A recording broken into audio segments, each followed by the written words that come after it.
Here, that's in behavior. Let's do shapes. We've kind of done this before, so it won't be hard. Okay?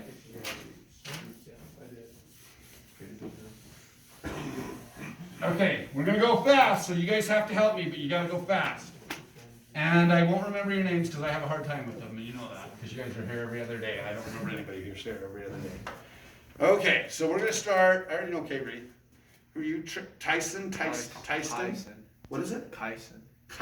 Dang it, I was close. Okay, hey, Tyson's pretty close to Kyson, at least rhymes. Okay, so Kyson, if I have an x to the fourth, what will it look like as a graph? Start high. So it'll start high and it'll end what? High. Okay, I got that. What's going to happen in between? So his end behavior is right. Everybody agree with his end behavior? Yeah. Okay, I didn't draw in between. What's going to happen in between, Kyson, with A U. Is it going to be a U? There's going to be a few U's. In fact, it's going to be a double U. All right. How come I said it's going to be a W? Because it has to have, it's one less the number of peaks and valleys. This is important to write in your notes.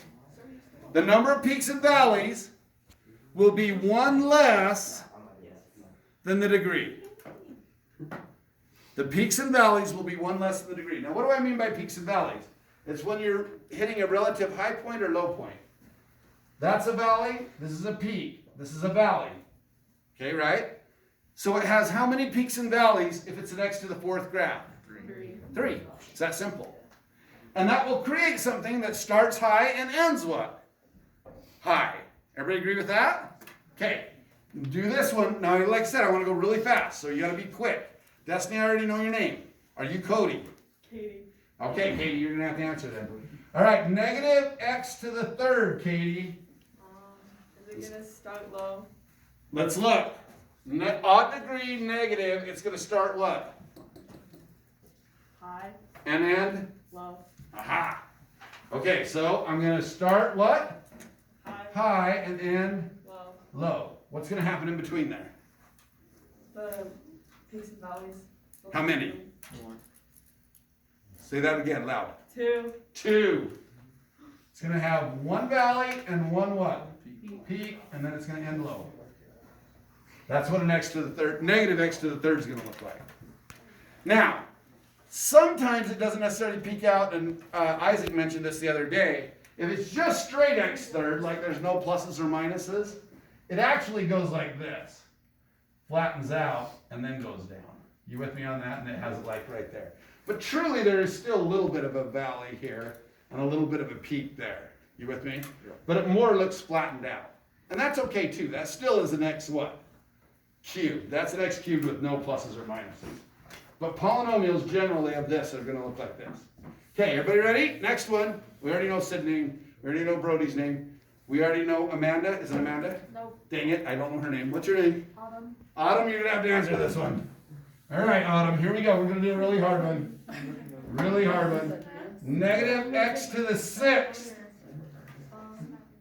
So it's going to open It's going to start what? high.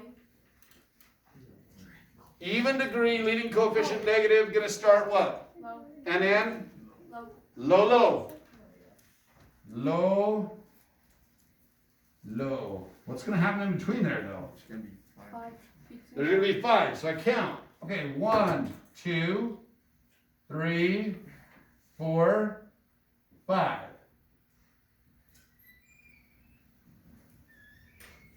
Doesn't matter where I put them. No, I don't have the zeros and all that yet. Later we might get to that point. But for now, it's just kind of sketch a graph. That's all I have to do. Okay? Has to have the right end behavior. There are things that I'm looking for. Don't just think, oh, all I got to do is draw a squiggly line. Because some of you will do that, and I'm going to be like, what the heck are you guys doing? Do not just draw a squiggly line. There is a pattern to this squiggly line, right?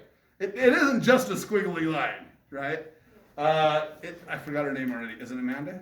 Autumn. Autumn? Oh, it starts with an A. All right, Autumn. Autumn says, Autumn told us that this both had the start low and end what? Low. I'm looking for that. If I don't see that on the quiz or test or whatever, right? then I'm gonna mark it wrong. So it's gotta do that. How do we know that it has to start low, end low? The negative coefficient. That's the key, the negative in front. That's what told us this negative and this negative, okay?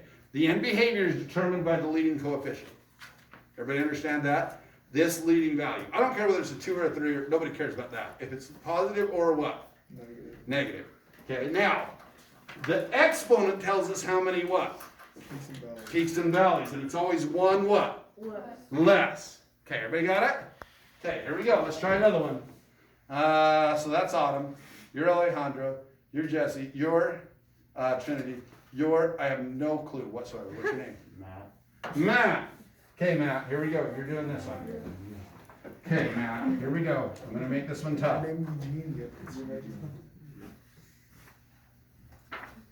Oh, come on, man. It's easy. Why is it easier? Does it matter? Does the 3 matter? The only thing that matters about the 3 is it's what? Positive. That's all that I really care about. Does the 17 matter? Doesn't even matter. Does the -4 matter? No. I mean, it will when we get to, where's the y-intercept? When we get a little further, it'll matter. But for today, none of that matters. All that matters is that the 3 is positive and that my exponent value is what? Even. Even. 2. It's a 2, right? So, Matt, how will this start? What will the end behavior be? Up. Up. It will start up and it will end what? Up. Up. Everybody got that? It's even. Starting up, ending up. There's my up. There's my up. What's it going to do in between there? And it dip How many times? once. How come just once? Because of the 2. It's 1 less than the exponent, right? So it only dips once. Boom, done. That's it. Okay, don't worry about all the other stuff yet. We'll get there. But for now, we're just learning end behavior. Everybody understand end behavior? Now, if it asks, what is the end behavior? This is not the answer, right? This is the graph. What's the answer if it asks, what is the end behavior? You have to write, as x approaches what? Infinity. Which way are we going first? Infinity. Negative infinity. As x approaches negative infinity, so think about the x-axis. X is getting negative. What's happening to the y? Y is approaching. And they use a semicolon here, and I don't know why, but that's what they use.